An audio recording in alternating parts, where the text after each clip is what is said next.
नमस्कार भाइयों। आप सभी का हार्दिक स्वागत है रामबाण एकेडमी पर। तो भाइयों, आज जो हम बहुत महत्वपूर्ण टॉपिक ले रहे हैं, टॉपिक है भारत में सामाजिक सुधार आंदोलन। जब हम सामाजिक सुधार आंदोलन की बात करते हैं तो बात करते हैं हम राजा राम मोहन राय के बारे में, स्वामी विवेकानंद के बारे में, स्वामी दयानंद सरस्वती के बारे में। बात हम एनी बेसेंट की भी करेंगे। हम सामाजिक सुधार आंदोलनों में आगे भी बात करेंगे खान अब्दुल गफ्फार खां की, सर सैयद अहमद खां की। इन सब के बारे में आज हम चर्चा करने वाले हैं। देखिए भाई, जब हम बात करते हैं सामाजिक सुधार आंदोलन की तो सामाजिक सुधार का मतलब क्या है? सामाजिक सुधार का मतलब है कि प्रत्येक समाज में कभी ना कभी ऐसी कुछ कुरीतियां आ जाती हैं जो पूरे समाज को दिशा से भ्रमित कर देती हैं।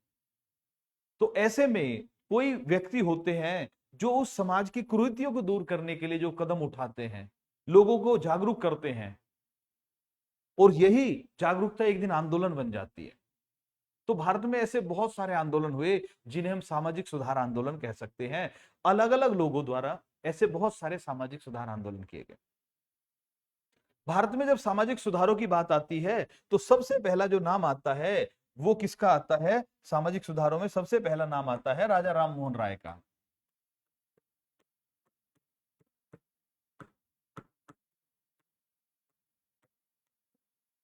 ठीक है। राजा राम मोहन राय को भारतीय पुनर्जागरण का प्रभात नक्षत्र कहा जाता है। भैया, क्या कहा जाता है? भारतीय पुनर्जागरण का प्रभात नक्षत्र कहते हैं।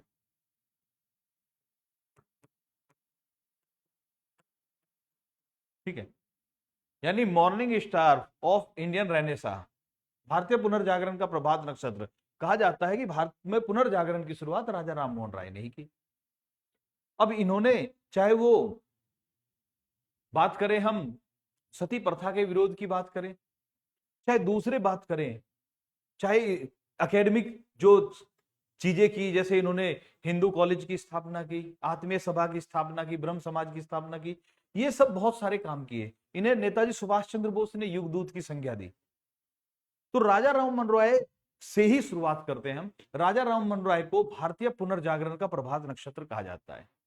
अभी देखिए, इसके लिए अब हम क्या करेंगे, हम यहां पर जो है ऐसे लिखने में भी टाइम भी खर्च होगा, तो हम थोड़ा सा हेल्प लेते हैं टेक्निकल की।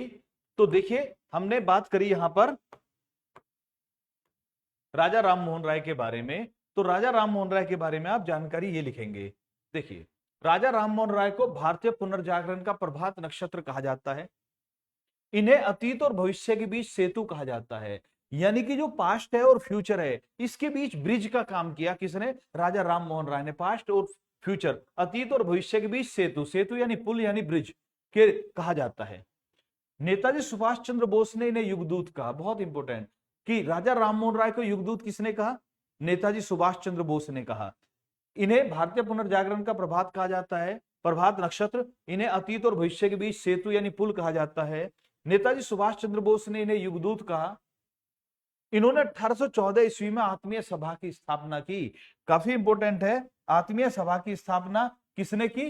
राजा राममोहन राय ने। कब की? 1814 में। ठीक है, 1814 ईस्वी में आत्मीय सभा की स्थापना राजा राममोहन राय द्वारा की गई। भैया क्लियर है? उम्मीद है। अभी देखिए, राजा राममोहन राय के बारे में बहुत सारी चीजें आपको नोट करनी है। ठीक, आगे बढ़ते हैं।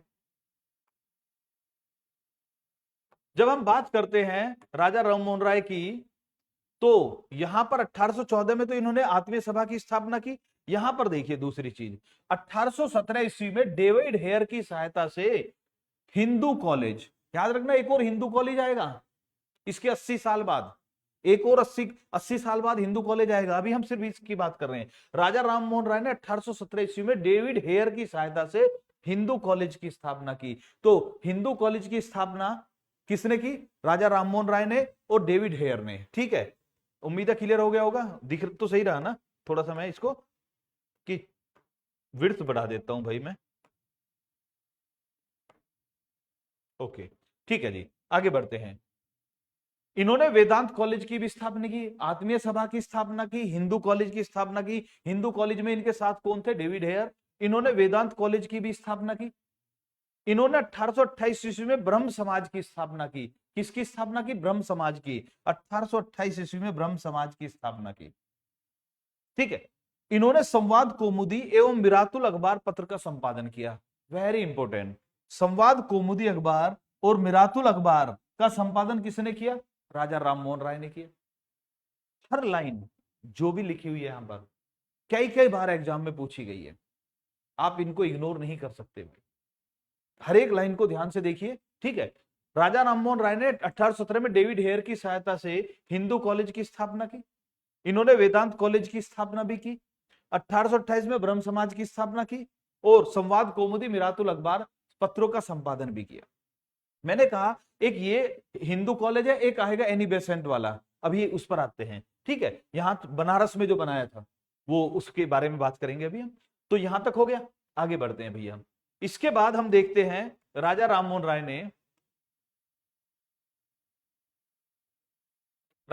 राय ने प्रीसेप्ट्स ऑफ जीसस की रचना की। पुस्तक थी precepts of Jesus. Precepts of Jesus पुस्तक की रचना की। ठीक है। इन्हें अकबर द्वितीय ने राजा की उपाधि दी। राजा राममोहन राय को राजा की उपाधि किसने दी? अकबर द्वितीय ने। मुगल वंश के शासक थे अकबर द्वितीय, इन्होंने इन्हें राजा की उपाधि दी। अकबर द्वितीय ने इन्हें इंग्लैंड भेजा, वहीं पर इनकी मृत्यु हुई। अकबर द्वितीय ने इन्हें इंग्लैंड भेजा था पेंशन को बढ़वाने के सिलसिले में। तो देखिए अंग्रेजों के टाइम में मुगल शासकों की पेंशन बनी हुई थी। तो अकबर द्वितीय ने कहा राजा राममोहन राय से आप इंग्लैंड जाइए और वहां पर ट्राई कीजिए कि मेरी पेंशन बढ़ाई जाए। तो पेंशन को बढ़वाने के चक्कर में इन्हें इंग्लैंड भेजा गया और अकबर द्वितीय ने इन्हें इंग्लैंड भेजा। इंग्लैंड में ही इनकी मृत्यु हुई और ब्रिस्टल में इनकी समाधि है। ठीक है। राजा राममोहन राय की समाधि ब्रिस्टल इंग्लैंड में है। इंपोर्टेंट है भैया। राजा राममोहन राय को राजा की उपाधि किसने दी थी? अकबर द्वितीय ने दी थी। मुगल वंश के शासक थे Akbar second. Precept of Jesus की रचना की। ब्रिस्टल में इनकी समाधि है क्योंकि इंग्लैंड में ही इनकी मृत्यु हुई थी। ठीक है। उम्मीद है ये क्लियर हो गया होगा। आगे की तरफ चलते हैं भैया जी, अगले स्लाइड पर चलते हैं हम। अच्छा जी, अब देखिए जब ये राजा राममोहन राय जब इंग्लैंड चले गए तो इंग्लैंड जाने पर क्या हुआ? राजा राममोहन राय के इंग्लैंड जाने के पश्चात ब्रह्म समाज का नेतृत्व रामचंद्र विद्या वागीश ने संभाला। ठीक है। जब ये इंग्लैंड गए हैं तो ब्रह्म समाज को कौन संभालेंगे?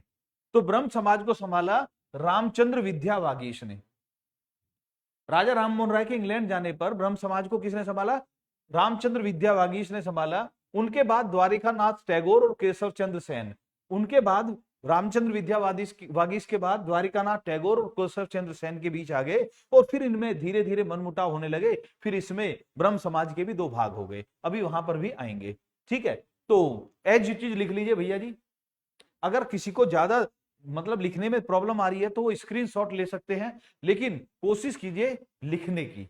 स्क्रीनशॉट्स क्या होते हैं कि गड़बड़ हो जाती है, हम भूल जाते हैं उन चीजों को। ठीक है। आगे बढ़ते हैं भैया जी। इसके बाद यहां से आगे बढ़ते हैं अगले स्लाइड पर। हाँ जी,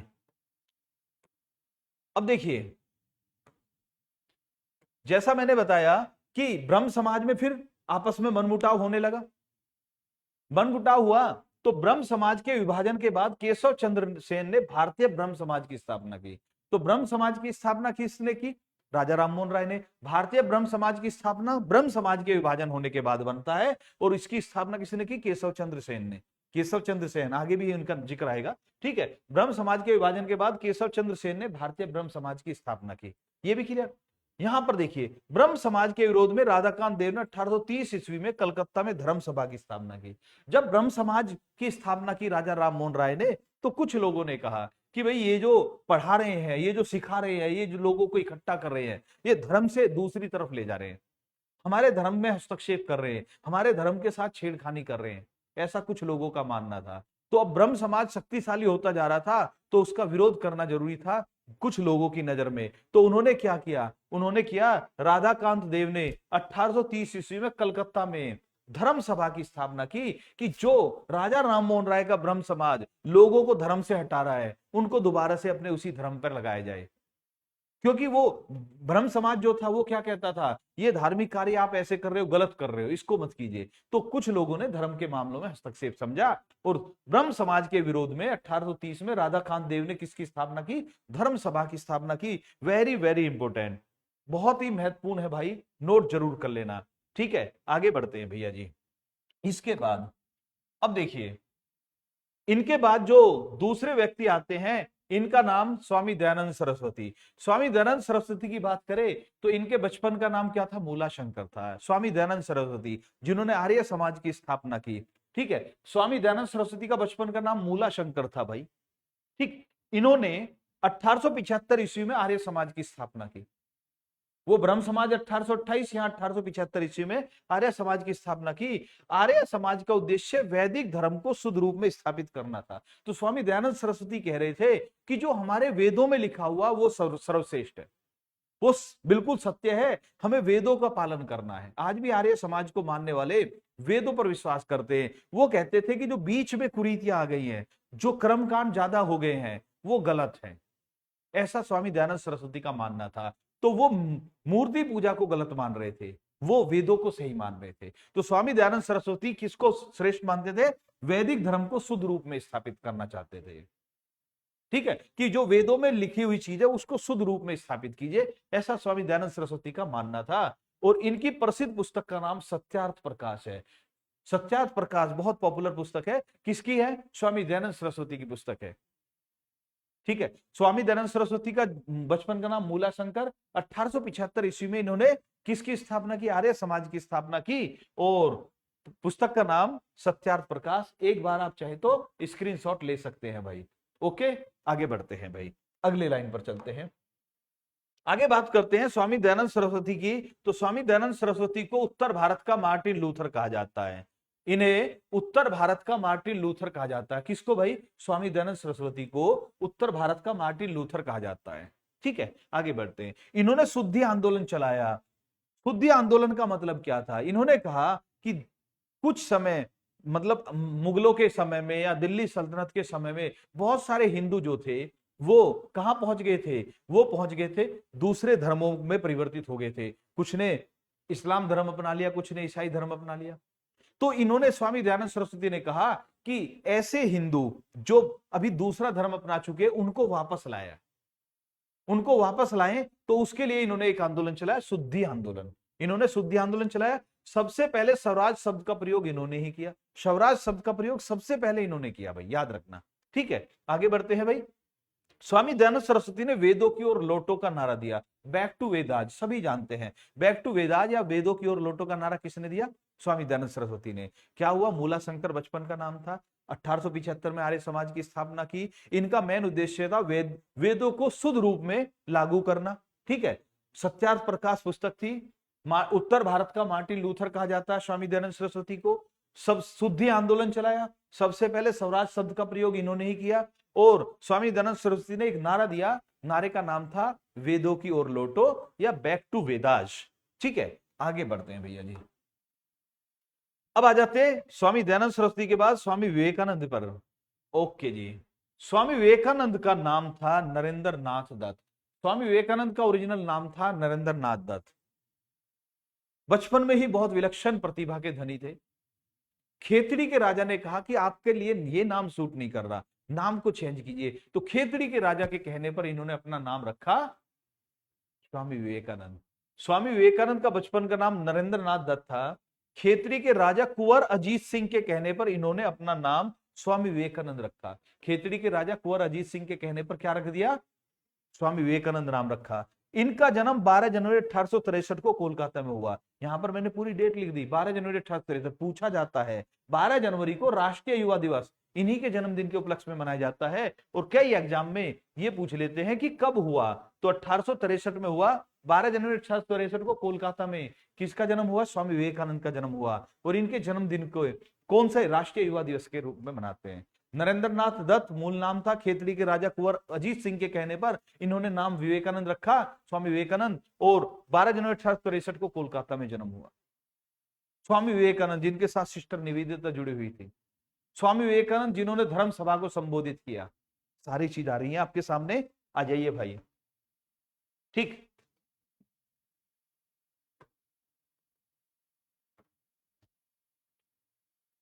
ये कह रहे हैं स्वामी विवेकानंद के गुरु थे रामकृष्ण परमहंस। स्वामी विवेकानंद के गुरु रामकृष्ण परमहंस थे। और उन्हीं के नाम पर रामकृष्ण मिशन की स्थापना 1897 ईस्वी में स्वामी विवेकानंद ने की। स्वामी विवेकानंद ने रामकृष्ण मिशन की स्थापना की, अपने गुरु के नाम पर की। 1897 ईस्वी में। ठीक है, ओके भाई। इनके गुरु स्वामी रामकृष्ण परमहंस, और उन्हीं के नाम पर रामकृष्ण मिशन की स्थापना की 1897 में स्वामी विवेकानंद ने। आयरिश महिला मार्गरेट नोबल विवेकानंद के विचारों से बहुत प्रभावित थी, विवेकानंद के साथ रही, और इन्हें सिस्टर निवेदिता के नाम से जाना गया। मार्गरेट नोबल जो थी, इन्हें सिस्टर निवेदिता कहा गया। ऐसी एक महिला थी जिन्हें मीराबेन कहा गया, वास्तविक नाम था मैडलिन स्लेड। वो महात्मा गांधी के साथ रही मीराबेन, और सिस्टर निवेदिता किनके साथ थी? स्वामी विवेकानंद के साथ थी भाई। ठीक है, स्वामी विवेकानंद के साथ सिस्टर निवेदिता रही और इनका नाम ओरिजिनल था मार्गरेट नोबल, याद रखेंगे। ओके भाई, आगे बढ़ते हैं धर्म सभा के बारे में। अब देखिए 1893 ईस्वी में शिकागो में धर्म संसद में हिंदू धर्म का प्रतिनिधित्व किया। तो 1893 में अमेरिका के शिकागो में सभी धर्मों का एक सम्मेलन हो रहा था, जिसे धर्म सभा कहा गया या धर्म संसद कहा गया। सभी धर्मों का सम्मेलन था, धर्म सभा या धर्म संसद कहा गया जिसे 1893 में। तो वहां पर इन्होंने जबरदस्त भाषण दिया भाई। कहते हैं कि जब पूरे वर्ल्ड के लोग आए हुए थे, अलग अलग धर्मों के प्रतिनिधि थे, तो जब स्वामी विवेकानंद पहुंचते हैं वहां पर, तो उन्होंने जैसे ही बोलना शुरू किया, तो बताते हैं कि इन्होंने जाते ही ये नहीं बोला लेडीज एंड जेंटलमैन। इनके जो पहले शब्द थे, dear brothers and sisters of America. इन्होंने जब ये बोला है, तो ऐसा बताते हैं कि काफी समय तक इन्हें फिर बोलने का मौका नहीं मिला। क्यों नहीं मिला? क्योंकि लगातार तालियां गूंज रही, इतनी तालियां गूंजती है कि इन्हें फिर अपनी बात को रोकना पड़ता है। काफी देर तक तालियां गूंजती रहती है। और जब इन्होंने बोलना शुरू किया भाई, तो सभी हक्के बक्के रह गए। पूरे वर्ल्ड के, अमेरिका नहीं, पूरे वर्ल्ड के अखबारों में स्वामी विवेकानंद बड़े बड़े अक्षरों में उनका नाम लिखा हुआ है, उनका जो बोला भाषण उसको लिखा हुआ है, उनकी तस्वीर छपी हुई है। पूरे वर्ल्ड के अखबारों में स्वामी विवेकानंद छा गए। जब इतना उन्होंने इतना जबरदस्त बोला कि उनके भाषण के बारे में न्यूयॉर्क हेराल्ड ने लिखा। न्यूयॉर्क हेराल्ड क्या लिखता है कि उनको सुनने के बाद हमें महसूस हुआ कि ऐसे ज्ञान संपन्न देश में अपने धर्म प्रचारक भेजना कितना मूर्खतापूर्ण है। तो नेशनल हेराल्ड लिखता है कि हम भारत में ईसाई धर्म के प्रचारकों को भेज दें। जहां का एक व्यक्ति इतना ज्ञानवान है, वहां पर उस देश में कितना ज्ञान भरा होगा भाई। जिस देश के एक व्यक्ति ने पूरी धर्म सभा को, धर्म संसद को हिलाकर रख दिया, इतना ज्ञानशील व्यक्ति है, इतना ज्ञानवान व्यक्ति है, तो उस देश में कितना ज्ञान का भंडार होगा। और हम उन्हें उल्टा ज्ञान देने जा रहे हैं, तो हमसे बड़ा मूर्ख कौन है? ऐसा कौन लिखता है? न्यूयॉर्क हेराल्ड लिखता है। ये भारत का अखबार नहीं, अमेरिका का अखबार लिख रहा है इस चीज को। और केवल ये ही नहीं, हर देश के अखबारों में, हर देश के बड़े अखबार में स्वामी विवेकानंद छा गए थे। इसीलिए तो इतने बड़े वजह से ही तो ये ना जाने कितने असंख्य युवकों की प्रेरणा रहते हैं। स्वामी विवेकानंद राष्ट्रीय युवा दिवस इनके नाम पर इसीलिए घोषित किया गया भाई। ठीक है, उम्मीद है समझ में आ गया होगा। स्वामी विवेकानंद 1893 में शिकागो में धर्म संसद हुई और हिंदू धर्म का प्रतिनिधित्व किया था इन्होंने। ठीक है, आगे बढ़ते हैं भैया जी, देखते हैं। अब यहां पर देखिए, थियोसॉफिकल सोसाइटी की स्थापना मैडम ब्लावत्स्की और कर्नल अलकाट ने 1875 ईस्वी में न्यूयॉर्क में की थी। मैडम ब्लावत्स्की और कर्नल अलकाट ने 1875 में न्यूयॉर्क में थियोसॉफिकल सोसाइटी की स्थापना की। बाद में इस सोसाइटी को लाकर मद्रास में स्थापित कर दिया गया, अड्यार में। मद्रास के पास अड्यार जगह पड़ती है। एनी बेसेंट इसी सोसाइटी से जुड़ी हुई थी, जो भारत इसी सोसाइटी के कामों से आई थी, और भारत के राष्ट्रीय आंदोलन में सक्रिय भूमिका निभाई श्रीमती एनी बेसेंट ने। ठीक है, तो थियोसॉफिकल सोसाइटी की स्थापना मैडम ब्लावत्स्की और कर्नल अलकाट ने 1875 ईस्वी में की थी। बाद में इन्होंने मद्रास के निकट अड्यार में मुख्यालय स्थापित किया, अपना हेडक्वार्टर मद्रास में के निकट अड्यार में बनाया। श्रीमती एनी बेसेंट ने इस आंदोलन को भारत में फैलाने में महत्वपूर्ण योगदान दिया। श्रीमती एनी बेसेंट जो थी, इस आंदोलन से जुड़ी हुई थी। कौन से? थियोसॉफिकल सोसाइटी से। यहां तक उम्मीद है क्लियर हो गया होगा। देखिए भाई, ये जो जितने भी चल रहे हैं सामाजिक सुधार आंदोलन चल रहे हैं, चाहे वो भारत के चाहे बाहर के, ये कहीं ना कहीं समाज को सुधारने का काम करने वाली बात थी। ओके, आगे बढ़ते हैं भैया जी। इसके बाद देखते हैं एनी बेसेंट की बात करें तो एनी बेसेंट और बाल गंगाधर तिलक ने मिलकर होम रूल आंदोलन भी चलाया था। एनी बेसेंट कांग्रेस की पहली महिला अध्यक्ष 1917 में बनी थी, सभी जानते हैं।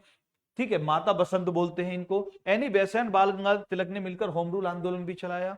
एनी बेसेंट ने 1898 ईस्वी में, अभी मैंने थोड़ी देर पहले बताया था, बनारस सेंट्रल हिंदू कॉलेज की स्थापना की। एक हिंदू कॉलेज राजा राममोहन राय, एक Hindu college Annie Besant Banaras central Hindu college, दो हिंदू कॉलेज याद रहेंगे, एक राजा राममोहन राय डेविड हेयर ने और एक एनी बेसेंट ने बनारस में सेंट्रल हिंदू कॉलेज की स्थापना की, जिसे बाद में मदन मोहन मालवीय ने बनारस हिंदू विश्वविद्यालय के रूप में विकसित किया।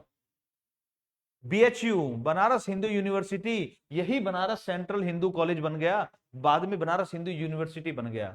और यूनिवर्सिटी बनाने में योगदान किसका? मदन मोहन मालवीय है। और जब इसका इनॉग्रेशन हो रहा था, बनारस हिंदू विश्वविद्यालय की स्थापना के बात चल रही थी, तो महात्मा गांधी ने उस स्थापना कार्यक्रम में भाषण भी दिया था।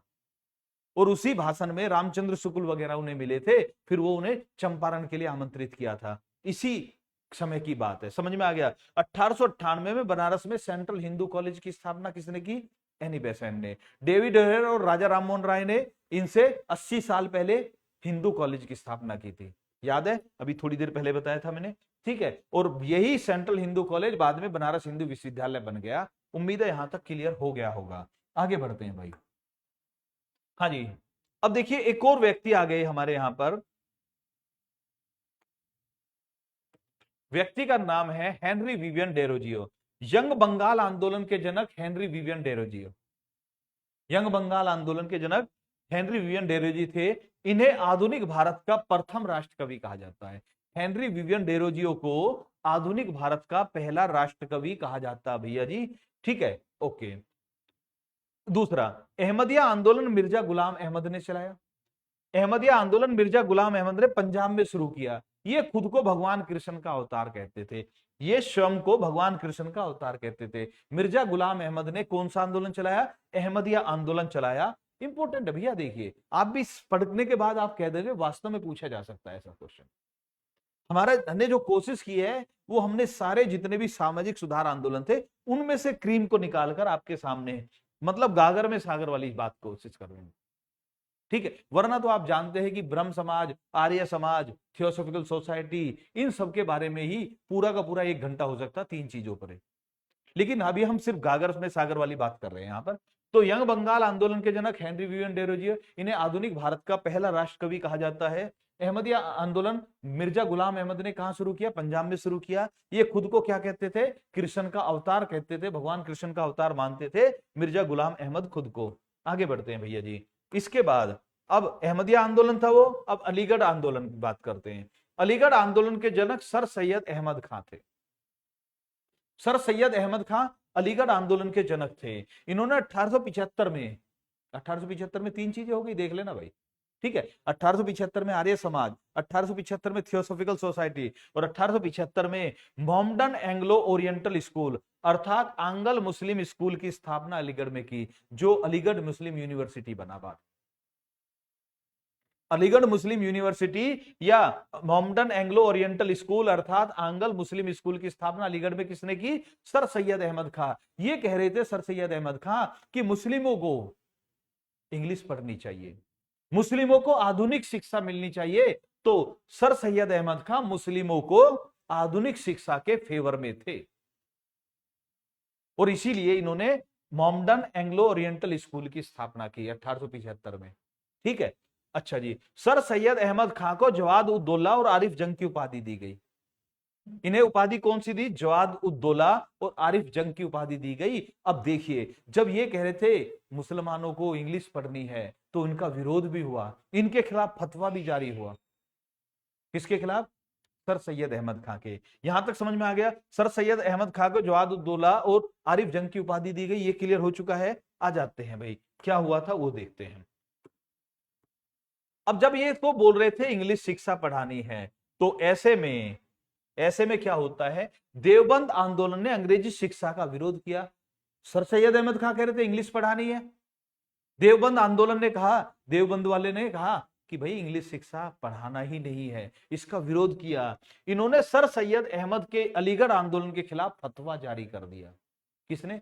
देवबंद वालों ने। देवबंद आंदोलन ने अंग्रेजी शिक्षा का विरोध किया और सर सैयद अहमद खान ने जो अलीगढ़ आंदोलन चलाया था उसके खिलाफ फतवा जारी कर दिया। भाई समझ में आ गया? ओके, आगे बढ़ते हैं। अब्दुल वहाब ने पटना के आसपास वहाबी आंदोलन चला। एक आंदोलन था देवबंद आंदोलन, एक था वहाबी आंदोलन। अब्दुल वहाब ने पटना के आसपास वहाबी आंदोलन चलाया। नाम से ही पता चल रहा है वहाबी आंदोलन अब्दुल वहाब ने चलाया। कहां चलाया? पटना के आसपास चलाया।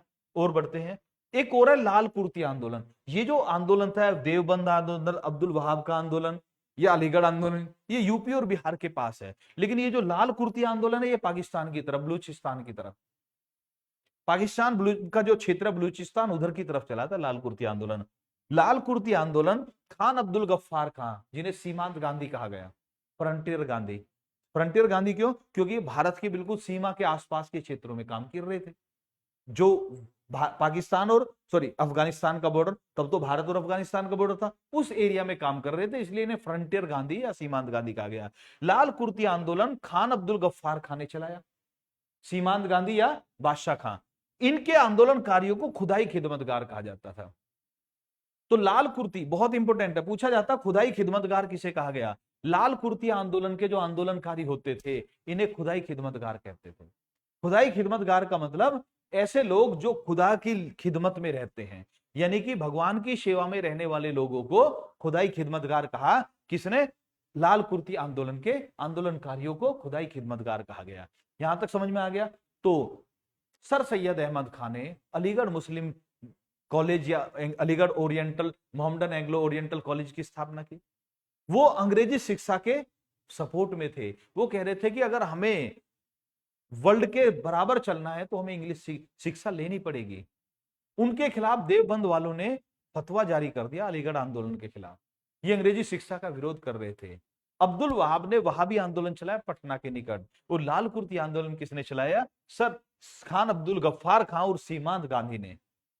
इनके आंदोलनकारियों को क्या कहा गया? खुदाई खिदमतगार। बहुत ही महत्वपूर्ण है भैया जी ये। आगे बढ़ते हैं भाई। इसके बाद अब देखिए कुछ चीजें हमने वो तो बड़े बड़े लिखवा दिए, अब यहां पर हम कुछ चीजें ऐसे के ऐसे ही लिखनी है जो डायरेक्ट पूछा जाता है। तो प्रार्थना समाज, आत्माराम पांडुरंग और केशव चंद्र सेन, कोई से एक आ सकता है। प्रार्थना समाज की स्थापना की किसने की? आत्माराम पांडुरंग और केशव चंद्र सेन ने की है भाई। पहला ऑप्शन आत्माराम पांडुरंग होगा, दूसरा केशव चंद्र सेन, कभी कभी दोनों भी आ जाते हैं। केशव चंद्र सेन वही है जिन्होंने भारतीय ब्रह्म समाज की स्थापना की जब भारत ब्रह्म समाज का विभाजन हो गया तो। ठीक है, आत्माराम पांडुरंग, केशव चंद्र सेन, किसकी स्थापना? प्रार्थना समाज की स्थापना की। परमहंस मंडली की स्थापना भी आत्माराम पांडुरंग ने की। ऐसे कैसे लिखेंगे भाई? जैसा लिख रहा है ऐसा कैसा ही लिखेंगे। तत्वबोधिनी सभा देवेंद्रनाथ टैगोर ने स्थापित की। तत्वबोधिनी सभा देवेंद्रनाथ टैगोर ने स्थापित की। धर्म सभा किसके विरोध में? ब्रह्म समाज के विरोध में। राधाकांत देव ने 1830 में स्थापित की थी। धर्म सभा की स्थापना राधाकांत देव ने 1830 में ब्रह्म समाज के विरोध में की थी भाई, अभी बताया हमने। ठीक है, आगे बढ़े। इसके बाद देखते हैं, हाँ जी, अब देखिए यहां पर ये ऐसी चीज है जहां पर बहुत सारे बच्चे कंफ्यूज भी होते हैं। देखिए, देव समाज शिव नारायण अग्निहोत्री, देव समाज, और वेद समाज श्री धरालू नायडू। देव समाज और वेद समाज दो हैं, कंफ्यूज हो जाते हैं। तो देव समाज शिव नारायण अग्निहोत्री और वेद समाज श्री धरालू नायडू। ठीक है, Asiatic Society William Jones, Royal Asiatic Society या Asiatic society sir William Jones ने स्थापित की। और पूना सार्वजनिक सभा की स्थापना राणा डे ने की। विश्व भारती रविंद्रनाथ टैगोर से संबंधित है। एज इट इज, आप चाहे तो स्क्रीनशॉट ले सकते हैं, लेकिन मैं बार बार एक ही चीज बोलता आ रहा हूं कि स्क्रीनशॉट से ज्यादा अच्छा रहता है कि आप अपने हाथों से लिखने की आदत डालें। जितना आप अपने हाथों से लिखेंगे उतना अच्छा रहेगा। तो देव समाज शिवनारायण अग्निहोत्री, देव समाज शिवनारायण अग्निहोत्री और वेद समाज श्री धरालू नायडू, दोनों में कंफ्यूज मत हो जाना। Asiatic society sir William Jones, Asiatic society sir William Jones, Poona Sarvajanik Sabha Rana day, और विश्व भारती कौन? विश्व भारती गुरुदेव रविंद्रनाथ टैगोर। ठीक है, आगे बढ़ते हैं। ईश्वर चंद्र विद्यासागर के प्रयास से 1856 ईस्वी का विधवा पुनर्विवाह अधिनियम लॉर्ड कैनिंग के समय में पारित हुआ। सती प्रथा किसके? राजा राममोहन राय के प्रयासों से, और ईश्वर चंद्र विद्यासागर के प्रयासों से विधवा पुनर्विवाह। ध्यान दें, ईश्वर चंद्र विद्यासागर के प्रयासों से 1856 ईस्वी का विधवा पुनर्विवाह अधिनियम लॉर्ड कैनिंग के समय में पारित हुआ। 1856, आप भी जानते हैं 1857 की क्रांति भी लॉर्ड कैनिंग थे, 1856 में भी लॉर्ड कैनिंग थे। तो लॉर्ड कैनिंग के समय में विधवा पुनर्विवाह अधिनियम पारित हुआ। किसके प्रयासों से हुआ? ईश्वरचंद विद्यासागर ने इसके बारे में प्रयास किया था।